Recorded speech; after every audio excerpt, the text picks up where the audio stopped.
It's a new month, which means a new meta. Which of the top competitive budget decks are going to make their way to the top? Cimoooooooo!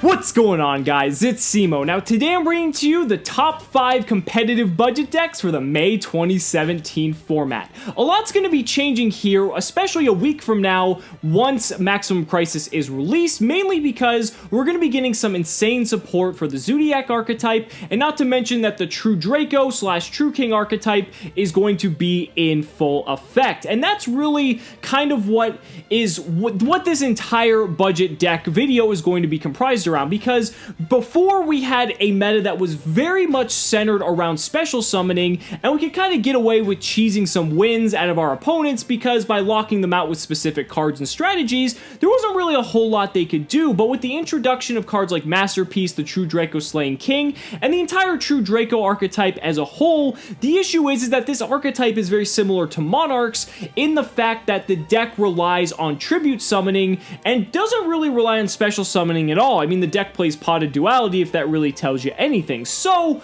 we need to kind of readjust our strategies as budget players and really figure out what the best course of action is to take moving into this format. So moving on to the first deck, I should say, but number 5, we're going to have Monarchs. Now, I know I just said that, we've had some strategies revolve solely around, summoning a card like Vanity's Fiend, which Monarchs is very effective at doing because it's backed by very specific cards in doing so. But the thing is with Monarchs is that it was a lot higher on the list, but now that our strategy isn't focused on that nearly as much as it used to, we kind of have to take a step back and readjust. The deck's still going to be very powerful in specific matchups, specifically your Zodiac matchup because you can lock out the extra deck with cards like Domain or Vanity's Fiend. Then you also have your Paleozoic matchup as well for the same reason, and also because if you want to play a card like March of the Monarchs in a deck like Paleozoic where everything primarily targets and the monsters are all really tiny, they're not going to really be able to trample over your 2800 beaters that are immune to targeting and destruction effects. So the deck has a lot of really good things going for it, but because of a deck like True Draco being released, True Draco essentially does what Monarchs used to do back in their prime, but now just does it better because, unlike True Draco, Monarch has 1 Ether, 1 Stormforth, and 1 Pantheism, which severely cripple the deck's ability to perform incredibly well. And with a card like Masterpiece, the True Draco Slaying King, a card like that that's immune to targeting, immune to monster effects and spell effects, or even trap effects if you want to go there as well. It's got a 2950 body. The deck has a card like True Draco Heritage, which is basically like a nerfed Super Rejuvenation that's themed for the archetype. I mean, there's all these different things the deck has going for it, and I feel that Monarchs are really going to struggle in that matchup because True Draco really doesn't care about the extra deck as a whole.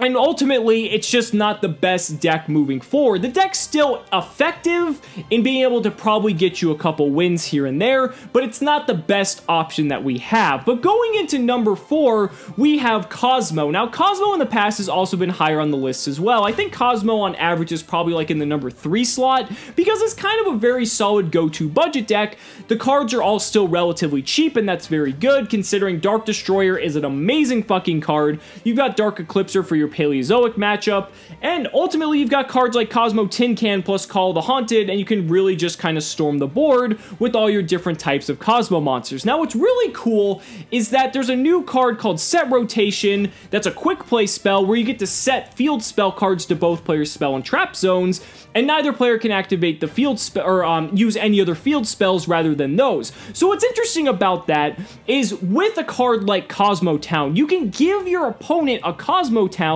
and then using some shenanigans with Slip Rider or any other form of spell and trap removal that you have at your disposal in the Cosmo archetype, you can pop the Cosmo Town that you gave to your opponent and accrue more advantage, and then take advantage of your own Cosmo Town that you already set in your field spell zone. So it's really cool that it's almost like a way to turbo out Cosmo Town. I don't really know if Cosmo's going to take that route, but it's really cool that the deck has the ability to do that.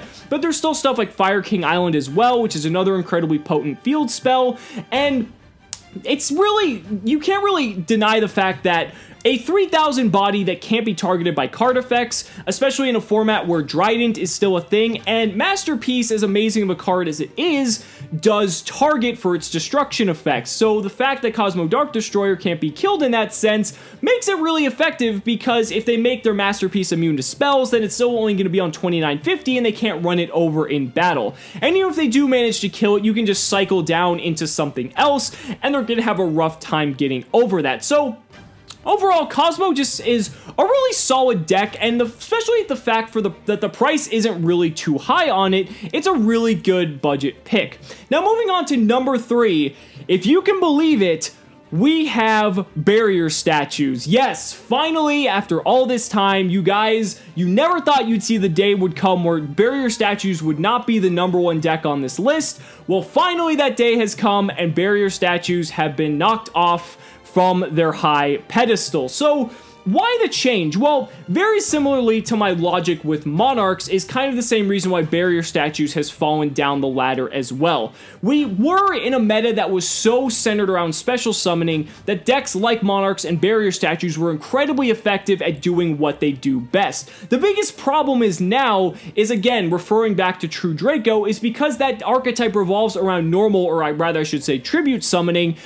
You know, you have to face down a 2950 attack monster that doesn't need to be special summoned. You're gonna kind of be in for a rough time, especially when the True Draco players can make that monster immune to spell and trap cards, knowing that your monsters don't do anything other than stop special summoning.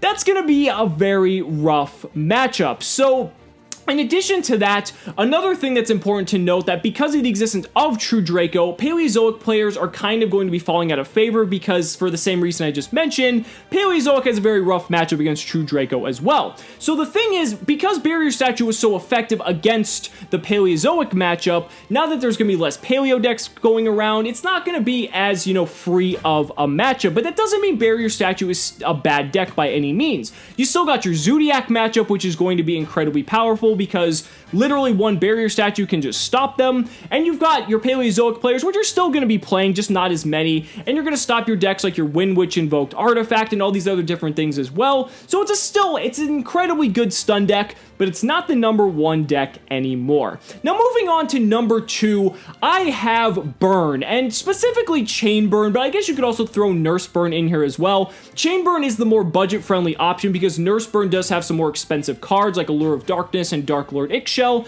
but you could technically, in relative to how much a meta deck will cost you, you could technically throw both of those variants in here, but I'm going to specifically focus on Chain Burn for a couple reasons. So I mentioned previously that Paleozoic is going to be kind of falling out of favor with the existence of True Draco in the meta, because Masterpiece is going to be immune to traps and Paleozoic can't do anything. That plays significantly into the hands of Chain Burn, because Chain Burn's worst cards that it has to deal with are Denko Sekka and Royal Decree. And if people aren't playing Paleozoic in mass in the meta, then people aren't going to be siding those cards like Denko Sekka, Decree, any of the trap hate that Chain Burn players absolutely despise. So with that deck falling out of favor, it's almost indirectly boosting Chain Burn up into this #2 slot that I feel, because we still have the Lunalight Black Sheep combo, which gives players absurd amounts of advantage. And if you look at the decks that are going to be in the top meta, specifically Zodiac, True Draco, True King Dinosaurs, Infernoid, you're still going to see Paleo a little bit as well. You look at these decks and they don't have an out to Chain Burn, so it's still a very powerful option. The fact that you're playing a deck where your opponent's cards are absolutely worthless, it's just incredibly effective and an incredibly powerful meta call that's really going to catch a lot of people off guard, especially the longer the format goes on and the less Paleozoic players there are, which means there's less Denko Sekka, which means there's a higher probability that you're going to do extremely well. And, you know, as long as you don't mind being the most hated player at your locals, then you might do and have a good time.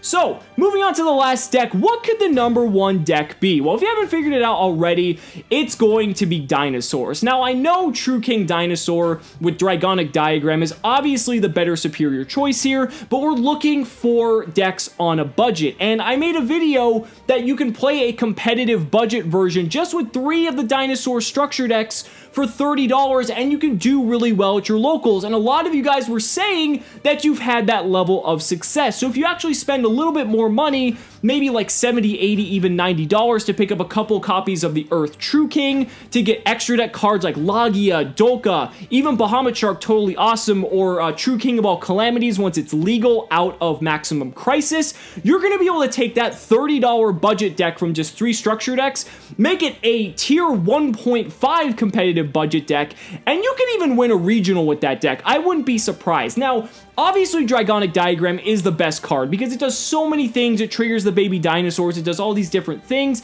but the deck still has so many other powerful cards that are basically free. You've got Oviraptor, you've got Ultimate Conductor Tyranno, the baby dinosaurs, Miscellaneousaurus. I could go on and on and on. The deck is incredibly potent, it's incredibly offensive, and it can really just pound your opponent into submission if it's played correctly and if the deck is built correctly as well. So guys, that's going to do it for my top 5 budget decks of the May format. Let me know down in the comments what you guys think are your top budget options going into this format. I'd really love to hear it. Thank you so much for watching the video. Be sure to like the video as always, subscribe to the channel for more amazing Yu-Gi-Oh content, and also be sure to back me on Patreon, because just by pledging only $1 a month, you're investing in my ability to continue bringing you amazing Yu-Gi-Oh content. So thanks so much again, and we'll see you next time.